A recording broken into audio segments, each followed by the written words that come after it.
No, občina Brežice je poznana v tem, da je zelena destinacija, konec koncem tudi sam razvoj turizma je močno povezan tako z okoljem pa zelenimi, saj je naša vizija razvoja zeleno, trajno, pa butično.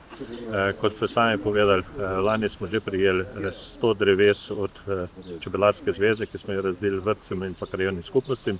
Tudi v letošnjem letu smo jih prejeli 24, ki jih bomo prav tako ponudili vrtcem. Treba pa povedati seveda, da tudi ob rojstvu otroka damo vsakim možnost tudi nakupa medovitega drevesa, ali je to sadno drevo ali je lipa.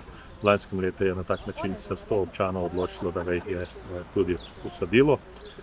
Prav tako pa seveda bo tudi v letošnjem letu. Danes pa seveda tudi simbolično posajamo te 3 drevesa, ki nam jih je prav tako podarila Čebelarska zveza skupaj z predsedniki društev in s tem tudi simbolično še spodbudimo naše občane, naj skrbijo za drevesa, kajti čebele so tiste, brez katerih se ne da živeti.